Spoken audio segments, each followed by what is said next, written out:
திருப்பத்தூரில் தமிழ் வழி கல்வி இயக்கம் சார்பில் கோரிக்கை முழக்கம் தமிழ் நாட்காட்டி வெளியீடு நடைபெற்றது.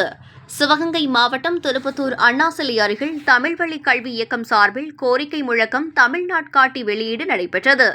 பன்னாட்டு தமிழுறவு மற்றும் அமைப்பாளர் ரத்தினம் தலைமையில் திருப்பத்தூர் தமுஎகச செயலாளர் வைகை பிரபா முன்னிலையில் தமிழ் வழி கல்வி இயக்கம் நிறுவனர் சின்னப்ப தமிழர் சிறப்புரையாற்றினார்.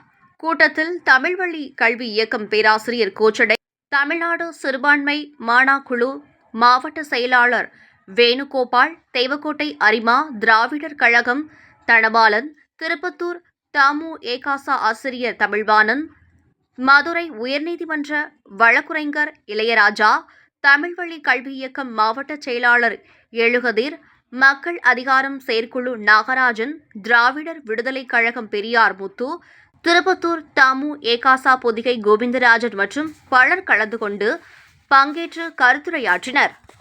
அதான் நாங்கள் தமிழ்நாடு முழுக்க செய்து கொண்டு வருகின்றோம். அந்த அடிப்படையிலே இங்கே இந்த சிறப்பு நாள்காட்டி என்பது ஒரு ஆண்டுக்கு ஒரு நாள். அந்த ஒரு நாளை கூட எல்லோரும் வெளியிட்டுக் கொண்டிருக்கிறார்கள். இப்ப இருக்கக்கூடிய இன்னைக்கு நடைமுறையில் இருக்கக்கூடிய 1-2 தொடர்ந்து நாள்காட்டி நிறுவனங்கள், இயக்கங்கள், கட்சிகள் அனைத்து வெளியிட்டுக் கொண்டிருக்கின்றார்கள்.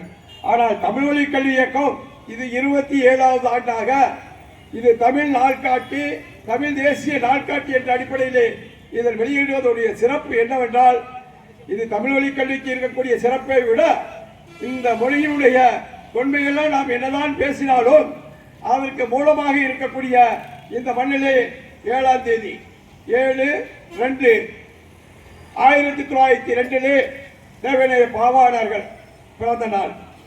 அவர்தான் முதலாக நமக்கு தமிழ் எண்களை, மூல எண்களை பொறித்து உலக தமிழ் கழகம் என்ற அந்த இயக்கத்தின் சார்பாக வெளியிட்டார்கள். அதைத் தொடர்ந்து பாவலேர் பெருஞ்சித்தனார் அவர்கள் உலக தமிழின முன்னேற்ற கழகம் அதன் சார்பாக வெளியிட்டார்கள்.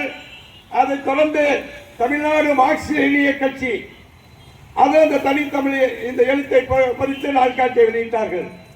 ஆனால் இது தமிழ் வழி கல்வி இயக்கத்தை பொறுத்தவரை இதனுடைய தொடர்ச்சியாக அவர்களால் விட்டுவிட்டாலும் தொடர்ச்சியாக 27வது ஆண்டு என்றால் கொரோனா காலம் சொல்றோமே, அந்த காலத்திலே கூட நாம் எப்படியோ அச்சடித்து அந்த மக்கள் மத்தியிலே எந்த அளவுக்கெல்லாம் கொண்டு போக முடியுமோ கொண்டு வந்தோம்.